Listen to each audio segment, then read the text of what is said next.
আমাদের জিমে ভর্তি হওয়ার ১ সপ্তাহ পার হয়ে গেল। ঠিক এখন ১ সপ্তাহ পরে আমরা কি ব্যায়াম করব, ভর্তি হওয়ার পর থেকে আমাদের কি ব্যায়াম দিছিল সবকিছুই দেখাবো। আসসালামু আলাইকুম, সকলে কেমন আছেন? আশা করছি সকলেই ভালো আছেন। বরাবরের মতো আমরা মাওনা ফ্লাইওভারের নিচের থেকে ভিডিও শুরু করতেছি। আজকে হচ্ছে আমাদের জিমে ভর্তি হওয়ার ৭ম দিন। জিমে নাকি ৭ দিন যাওয়ার পরে ওয়ার্কআউট চেঞ্জ করে দেয়, তাই দেখি আজকে আমাদের কি নতুন ওয়ার্কআউট দেয়। সকালবেলা কিন্তু মাওনাতে বেশ একটি বৃষ্টি হয়, আশেপাশে দেখতেই পাচ্ছেন মানুষও তার কর্মজীবনে যোগ দিতেছে সকাল সকাল। মাওনাতে বিশেষ করে এই রুটে একটু বেশি গাড়ি থাকে, সকাল আর বিকাল নাই। এই রুটটার মধ্যে বেশিরভাগই চলে হচ্ছে অটো। রাস্তার এই মাথা থেকে ওই মাথা পর্যন্ত যেখানেই তাকান খালি দুই চোখে দেখবেন খালি অটো। আমরা চলে আসলাম টাওয়ারের সামনে। এখন আমরা সিকিউরিটি কার্ড দেখিয়ে ভিতরে ঢুকে পড়বো। মার্কেটের ভিতরে ঢুকে পড়ছি। এখন আমরা ৪ তলায় চলে যাব সরাসরি। এটা হচ্ছে মার্কেটের ২য় তলার ভিউ। সব দোকানপাট বন্ধ। অবশেষে আমরা ৪ তলা দেখা পেলাম। এটাই হচ্ছে একবারে উপরের তলা। এই উপরের তলার ভিউটা আমার কাছে বেশ ভালোই লাগে। এখানে সকালবেলা শীতল বাতাস পাওয়া যায়। ওই দেখেন অনেকগুলা জুতা। এটাই হচ্ছে জিমে ঢোকার রাস্তা। জিমের ভিতরে ঢুকে আমরা প্রথমেই কিছু ভিডিও নেওয়া শুরু করি। বিশেষ করে মিরর পিক এবং ভিডিও গুলা বেশ সুন্দরই লাগে। সকাল সকাল আসার কারণে লুক একটু কমই আছে আজকে।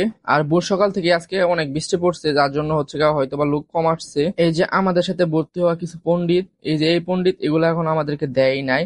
ওরা সবকিছু ট্রাই করে ফেলে আগেই। জিমের মধ্যে সবথেকে কষ্টের ব্যায়াম মনে হয় আমার কাছে এই বুক ডাউনটাই। কারণ বুক ডাউন দিতে যে পরিমাণ কষ্ট হয়, আর সবকিছু করলেও আমার মনে হয় এই পরিমাণ কষ্ট হয় না। সবকিছুই ফুল শেষ করতে পারি, বাট বুক ডাউনটাই আমার শেষ হয় না। অনেকেই আবার অনেকগুলো একসাথে বুক ডাউন দিতে পারে, আমি ৪, ৫টা, ৬টার বেশি দিতে পারি না। আর মোটামুটি আমার তেমন ভালো করে হয়ও না। আমরা আস্তে আস্তে আমাদের দেখিয়ে দেওয়া ব্যায়ামগুলো আমরা করে নিতেছিলাম। আমাদের সাথেরটা দেখেন কি করে। এগুলো ব্যায়াম এখনো আমাদেরকে দেয়ই নাই। ও এগুলো না দেখে সবকিছু করা শুরু করে দিতেছে।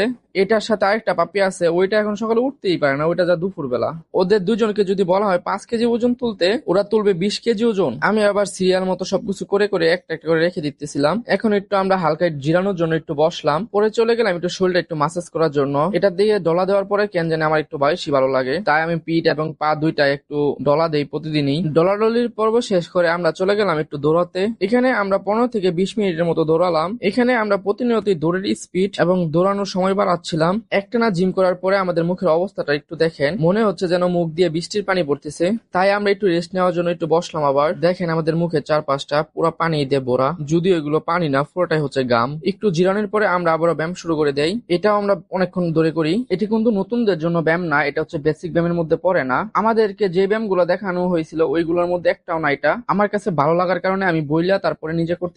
এই ব্যায়ামটা করার সময় আমার অনেক ভুল হচ্ছিল, তাই উনি নিজে বুঝিয়ে দিতেছিল এই ব্যায়ামে পায়ের অ্যাঙ্গেল এবং শরীরের অ্যাঙ্গেল কিভাবে থাকবে। এটাও কিন্তু আমাদের বেসিক ব্যায়ামের মধ্যে না, একেবারে বেসিক ব্যায়ামের শেষের ব্যায়ামগুলো ছিল আমাদের এটা। এই ব্যায়ামটা দেখতে অনেকটাই সহজ, কিন্তু একটানা অনেকবার দেওয়ার পরে বোঝা যায় যে কেমন কষ্ট। সকল ব্যায়াম শেষ করে আমরা বেরিয়ে পড়লাম। আজকের মতো ভিডিওটা এ পর্যন্তই। দেখা হবে আবার নতুন কোনো ভিডিওতে। আল্লাহ হাফেজ।